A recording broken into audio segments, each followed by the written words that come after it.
Om Swastiastu, perkenalkan saya Jovika Rina Handoko, NIM 20026120071. Saat ini saya sedang menjalani KKM di Stase Anestesiologi dan Terapi Intensif Fakultas Kedokteran Universitas Udayana, RSUP Sanglah. Pada saat ini saya akan membawakan presentasi mengenai general anesthesia. Jadi anestesia ini berasal dari bahasa Yunani, di mana berasal dari kata an yang artinya tidak, dan estesi artinya rasa. Jadi anestesia ini artinya tidak merasa. Pertama kali anestesia ini ditemukan oleh William Thomas Green Morton di Inggris pada 16 Oktober 1846, di mana pertama kali dia menggunakan uap dietil ether sebagai anestesia selama operasi. Kemudian ada pun trias dari anestesia ini, ada hipnotik, yaitu artinya tidak sadarkan diri, analgesia yang berarti bebas nyeri, serta relaksasi otot rangka. Kemudian menurut Gödel, stadium anestesi dibagi menjadi 4 stadium, di mana stadium pertama ini adalah periode sejak masuknya obat induksi sampai hilangnya kesadaran pada pasien, di mana hilangnya kesadaran ini dapat dilihat dari refleks bulu mata yang menghilang. Kemudian untuk stadium 2 itu disebut juga sebagai eksitasi atau delirium, di mana dari pasien yang tidak sadar hingga pernapasan teratur. Pada fase ini dapat timbul seperti pernapasan yang irreguler, kemudian gerakan involunter, dan pasien dapat muntah dan akan membahayakan jalan napas, serta dapat timbul aritmia. Stadium ini merupakan stadium yang berisiko tinggi, kemudian diikuti oleh stadium 3. Stadium 3 dibagi menjadi pelana 1, 2, 3, dan 4. Pada pelana 1 ini mulai napas otomatis sampai gerak bola mata terhenti. Kemudian pada pelana 2, mulai gerak bola mata berhenti sampai dengan napas torakal menjadi lemah. Kemudian pada fase pelana 3, mulai dari napas torakal yang lemah sampai napas torakalnya terhenti, dan pelana 4, mulai dari napas torakal yang berhenti sampai napas diafragma terhenti. Kemudian pada stadium 4 ini merupakan stadium overdosis obat anestesia, di mana dapat terjadi paralisis diafragma hingga henti jantung. Selanjutnya adalah jenis anestesia. Jadi anestesia dibagi menjadi 3. Yang pertama adalah anestesia umum, di mana anestesia umum ini dibagi lagi menjadi anestesia yang diberikan secara intravena, inhalasi, serta anestesia imbang. Sedangkan untuk lokal ini diberikan anestesia pada area yang pembedahan saja. Kemudian untuk anestesia regional ini dibagi menjadi neuroaxial block, di mana neuroaxial block ini terdiri atas anestesia epidural dan spinal anestesia serta peripheral nerve block. Di mana pada hari ini saya akan membahas lebih dalam mengenai anestesia umum atau general anesthesia. Jadi anestesia umum ini dibagi menjadi 3 seperti yang sudah disebutkan sebelumnya. Anestesia umum yang pertama adalah intravena, di mana anestesianya, obat-obatannya diberikan melalui jalur intravena dengan efek hipnotik, analgetik, maupun relaksasi otot. Kemudian yang kedua, anestesia umum melalui jalur inhalasi, di mana pemberiannya itu berupa cairan atau gas yang mudah menguap dan diberikan ketika pasien inspirasi atau menarik napas. Kemudian yang ketiga adalah anestesia imbang, di mana anestesi ini merupakan kombinasi anestesi umum, inhalasi, dan intravena, ataupun kombinasi dengan anestesi regional, dan juga anestesi yang umum. Adapun kelebihan dan kekurangan dari anestesi general, untuk kelebihannya itu mengurangi kesadaran dan ingatan pasien, khususnya ingatan buruk ketika intraoperatif. Kemudian memfasilitasi kendali penuh terhadap saluran napas dan juga sirkulasi. Kemudian yang ketiga dapat digunakan pada kasus alergi dan kontraindikasi terhadap anestesia lokal, serta recovery-nya cenderung cepat. Sedangkan kekurangan untuk anestesi general yang pertama adalah dapat menginduksi fluktuasi fisiologis dan akan memerlukan intervensi aktif. Kemudian yang ketiga, dapat terjadi komplikasi postoperatif nausea and vomiting atau mual muntah pasca operasi, kemudian nyeri tenggorok, serta sakit kepala dan menggigil. Kemudian yang ketiga adalah penggunaan agen inhalasi ini dapat memicu hipertermi maligna, kemudian membutuhkan biaya perawatan yang lebih tinggi. Jadi untuk obat-obatan anestesi general, yang pertama untuk mekanisme kerjanya adalah bekerja pada reseptor GABA. Jadi reseptor GABA ini merupakan neurotransmitter inhibitor yang utama apabila obat-obatan anestesia berikatan dengan reseptor GABA, ini akan menghambat pelepasan dari asetilkolin atau ACH pada hipokampus dan juga korteks prefrontal, sehingga meningkatkan durasi pembukaan kanal ion chloride. Kemudian ion chloride ini akan masuk banyak ke dalam sel dan berikatan dengan subunit beta pada reseptor GABA-A. Kemudian akan menyebabkan hiperpolarisasi dari sel dan terjadi penurunan eksitasi neuronal sehingga muncul efek hipnotik dari anestesi. Adapun obat-obatan yang bekerja dengan mekanisme berikatan pada reseptor GABA ini adalah propofol, tiopental, sevofluran, dan juga isofluran. Saya akan membahas lebih mendalam mengenai obat-obatan ini. Jadi untuk yang pertama yaitu propofol. Propofol ini diberikan secara intravena. Untuk induksi dosisnya yang digunakan adalah 2–2,5 mg per kilogram berat badan. Pada anak-anak dan lansia diperlukan penyesuaian dosis. Kemudian sifatnya onset kerja dan recovery-nya cepat. Propofol merupakan hipnotik murni tanpa efek analgetik dan juga relaksasi. Untuk efeknya dapat timbul nyeri ketika injeksi, kemudian dapat menimbulkan hipotensi serta depresi respirasi. Selanjutnya adalah tiopental. Jadi untuk induksi, tiopental ini diberikan secara intravena. Jadi untuk induksinya dibuat dalam larutan Aquades atau NaCl 0,9% dengan konsentrasi 2,5–5%. Untuk dosisnya sendiri adalah 4–5 ml per kilogram berat badan, dan dosisnya disesuaikan untuk anak-anak, lansia, serta pasien yang malnutrisi. Sifatnya adalah hipnotik yang kuat, tanpa efek analgetik dan juga relaksasi. Induksi dan recovery-nya cepat, tapi masih ada rasa mengantuk. Untuk efeknya seperti mual muntah, hipoventilasi, risiko spasme laring dan bronkus, depresi kardiovaskular, dan nekrosis sentral hati. Selanjutnya adalah sevofluran. Sevofluran ini diberikan melalui inhalasi. Dosisnya untuk induksi yaitu konsentrasi pada udara inspirasi sebesar 3–5% bersama dengan N2O. Untuk maintenance konsentrasinya 2–3% pada nafas spontan dan 0,5–1% pada nafas kendali. Sifatnya itu tidak berbau, tidak iritatif, dan induksi dan recovery-nya cepat. Sevofluran ini memiliki efek hipnotik, analgetik ringan, dan relaksasi otot yang ringan. Kemudian baik digunakan untuk anak-anak atau pasien yang tidak kooperatif. Efeknya adalah hipotensi dan nefrotoksik. Kemudian sevofluran ini kontraindikasi pada pasien yang sensitif terhadap drug-induced hipertermi, hipertensi kranial, serta hipovolemia berat.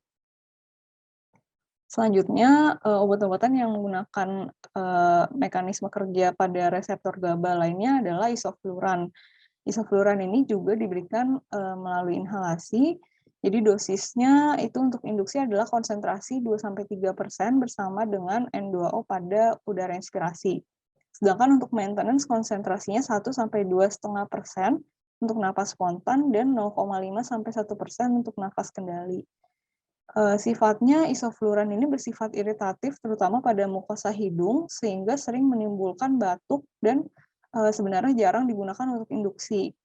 Kemudian isofluran ini memiliki efek hipnotik, analgetik ringan, dan relaksasi otot ringan, dan merupakan pilihan untuk operasi kraniotomi. Efeknya adalah penurunan produksi urin karena aliran darah ginjal dan laju filtrasi glomerulus menurun ketika pasien diberikan isofluran. Yang selanjutnya adalah obat-obatan yang bekerja pada reseptor NMDA. Yang kedua, ini NMDA ini merupakan reseptor N-metil diaspartat yang memfasilitasi perpindahan ion natrium, kalsium, dan juga kalium.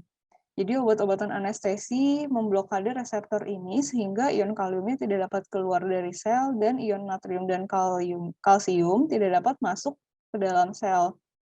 Hal ini akan menyebabkan depolarisasi neuron terhambat dan menyebabkan penurunan rangsang sinyal pada critical neuronal circuits sehingga menyebabkan blok spinal nociceptive reflex. Kemudian menghasilkan efek hipnotik. Adapun obat-obatan yang memiliki mekanisme kerja pada reseptor NMDA ini adalah ketamin dan juga nitrous oxide. Yang pertama adalah ketamin hidroklorida. Jadi dosisnya untuk induksi ini biasanya dalam bentuk larutan 1% dengan dosis 1-2 kg per berat badan. Kemudian ketamin ini juga bisa digunakan pada pasien yang menjalani seksio sesaria dengan dosis 0,5 sampai 1 mg per kilogram berat badan.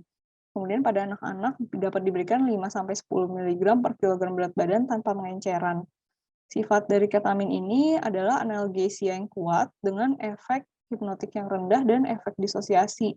Jadi efek disosiasi ini adalah gangguan respon pasien terhadap lingkungan di sekitarnya. Di mana efeknya ini adalah pasiennya akan mengalami halusinasi, mimpi buruk, dan gaduh gelisah. Kemudian efek lain dari ketamin ini merupakan hipertensi takikardi dan rigiditas. Adapun kontraindikasinya pada pasien yang peningkatan TIK atau TIO dengan komorbid sensitif simpatomimetik. Contohnya sensitif simpatomimetik ini adalah pada pasien yang hipertensi, diabetes mellitus, serta memiliki komorbid penyakit jantung koroner. Selanjutnya adalah nitrous oxide. Jadi untuk dosisnya yang diberikan adalah kombinasi antara N2 dengan O2 itu 70:30. Namun pada pasien yang memerlukan tunjangan oksigen dapat diberikan kombinasi oksigen yang lebih tinggi yaitu dengan 60:40. Sedangkan pada pasien yang risiko tinggi dapat diberikan perbandingan kombinasi 50:50. Sifat dari nitrous oxide ini tidak berwarna, tidak mudah terbakar, berbau harum manis. Kemudian dapat berdifusi ke rongga tubuh apabila tidak dikombinasi oksigen, dapat memicu hipoksia difusi. Efeknya yaitu proses pemulihannya lebih lama serta penurunan pendengaran post anestesia. Jadi penurunan pendengaran post anestesia ini disebabkan karena adanya perbedaan solubilitas N2 dengan N2O. Sehingga terjadi perubahan tekanan di telinga tengah. Nitrous oxide ini diberikannya secara inhalasi, sedangkan ketamin hidroklorid diberikan secara intravena. Selanjutnya adalah indikasi general anestesia. Jadi anestesia general atau umum diberikan untuk pasien-pasien yang akan menjalani tindakan operasi mayor yang memerlukan ketenangan pasien. Kemudian diberikan pada waktu pembedahan yang lebih panjang, seperti misalnya pada kasus bedah jantung, pengangkatan batu empedu, laparotomi, dan rekonstruksi tulang, serta pembedahan mayor lainnya yang memerlukan waktu pembedahan yang panjang. Kemudian pasien dengan lokasi pembedahan yang luas. Sedangkan kontraindikasi dari general anestesia ini menyesuaikan dengan efek farmakologi obat yang digunakan. Selanjutnya, langkah-langkah untuk anestesia umum dimulai dari yang pertama adalah persiapan perioperatif. Untuk persiapan perioperatif ini terdiri dari anamnesis basic 4 dan secret 7, kemudian pemeriksaan fisik head to toe, dan pemeriksaan penunjang yang sesuai. Kemudian ditentukan status fisik ASA di mana dibagi menjadi 1-6, kemudian menentukan lokasi, posisi, durasi, serta manipulasi operasi. Kemudian dilanjutkan dengan persiapan pra-anestesi yang terdiri dari informed consent, puasa prabedah, di mana untuk makanan berat itu puasanya adalah 8 jam, kemudian untuk makanan ringan seperti roti bisa dilakukan puasa selama 6 jam, untuk susu dapat dilakukan puasa selama 4 jam, dan juga untuk air putih dilakukan puasa setidaknya selama 2 jam. Kemudian dipersiapkan statics untuk intubasi yang terdiri dari skop, terdiri atas laryngoskop dan juga stetoskop, kemudian T itu tube, yaitu menggunakan endotracheal tube. Kemudian A adalah airway device, jadi dapat digunakan gudel atau OPA, kemudian nasopharynx airway, dan juga LMA. Kemudian T-nya lagi adalah tape. Untuk I adalah introducer, biasanya menggunakan stilet, kemudian C konektor, dan S suction. Kemudian disiapkan juga IV line bore terbesar, infus, dan obat-obatan emergensi yang mungkin digunakan. Obat-obatan emergensi yang diperlukan itu seperti epinefrin, kemudian ephedrine, dan golongan vasokonstriktor lainnya. Kemudian dilakukan pemasangan monitor tekanan darah, saturasi oksigen, antidal, CO2 level, dan suhu pasien. Kemudian selanjutnya dilanjutkan dengan preoksigenasi. Jadi preoksigenasi ini tujuannya adalah untuk mengisi functional residual capacity, di mana untuk menggantikan nitrogen yang ada di paru dengan oksigen, dengan tujuannya oksigen ini akan digunakan pada saat pasien apnu selama diintubasi. Diberikan FiO2 dengan tekanan 100%, kemudian aliran tinggi 10 sampai dengan 12 liter per menit, dan dievaluasi ETCO2-nya atau antidal CO2 lebih dari 90% selama 3 menit, atau napas kapasitas 4 kali dalam 30 detik atau 8 kali dalam 60 detik. Kemudian dilanjutkan dengan premedikasi. Premedikasi ini disesuaikan kebutuhannya dengan pasien. Umumnya itu diberikan sedatif, antikolinergik, analgetik, antiemetik, dan profilaksis aspirasi. Kemudian untuk induksi ini dapat dilakukan melalui intravena atau inhalasi seperti yang sudah disebutkan tadi. Melalui intravena itu seperti obat-obatan tiopental, propofol, ketamin, midazolam, ataupun fentanyl. Sedangkan agen inhalasi yang digunakan bisa nitrous oxide, isofluran, dan sevofluran. Kemudian selanjutnya adalah manajemen jalan napas serta pemeliharaan anestesi. Untuk manajemen jalan nafas, jadi pasien diposisikan dengan sniffing position untuk diintubasi. Jadi diposisikan hiperekstensi kepala. Tujuannya adalah membuat trakea, laring, dan juga mulut sebagai suatu garis lurus. Bisa dilakukan dengan meletakkan bantal di leher pasien sehingga kepalanya sedikit hiperekstensi. Kemudian untuk membuka jalan napas pasien dilakukan dengan triple airway maneuver, yaitu head tilt, chin lift, dan juga jaw thrust. Kemudian untuk mencegah lidah menutupi jalan napas juga bisa dilakukan pemasangan airway device seperti oropharyngeal airway atau gudel. Selanjutnya adalah pemeliharaan anestesia intraoperatif. Untuk pemeliharaan, jadi kedalaman anestesia ini disesuaikan dengan tingkat manipulasi pembedahan. Jadi misalnya selama persiapan kulit dan pemasangan kateter itu tidak memerlukan anestesi yang dalam. Namun saat insisi dimulai, anestesi yang diberikan harus adekuat. Tujuan dari pemeliharaan ini adalah untuk mencegah intraoperative awareness atau kesadaran pasien ketika durante operasi. Kemudian anestesi yang terlalu dalam ini akan menyebabkan penurunan nadi dan tekanan darah sehingga membahayakan perfusi ke organ vital, serta waktu pasca operasi untuk pulih menjadi lebih lambat. Yang selanjutnya adalah recovery. Jadi untuk recovery yang dilakukan adalah penggunaan reverse untuk menghilangkan efek lemas otot, serta mengurangi gas anestesi dan membiarkan pasien bernapas secara spontan. Kemudian untuk apabila pasien sudah mampu bernapas dengan spontan, maka dilanjutkan dengan ekstubasi dan pasien dapat dipindahkan ke ruang pemulihan. Adapun ekstubasi dibagi menjadi dua, yaitu ekstubasi sadar dan ekstubasi dalam. Untuk ekstubasi sadar, ini pasiennya mampu bernapas dengan adekuat dengan hemodinamik yang stabil. Kemudian efek MR tidak ada intubasi yang sulit, dan pasien dalam kondisi sadar. Jadi dapat ditemukan refleks batuk, refleks bulu mata. Sedangkan untuk ekstubasi dalam, itu syaratnya adalah 1-4 terpenuhi, namun pasien teranestesi dalam. Dilakukan pada pasien yang operasi mata, hipertensi, asma, serta pembedahan kraniotomi. Jadi setelah pasien mampu bernapas yang adekuat, itu dapat dilakukan ekstubasi, dan pasiennya dapat dipindahkan ke ruang pemulihan atau recovery room. Sekian untuk presentasi yang saya bawakan, semoga bermanfaat. Terima kasih atas perhatiannya.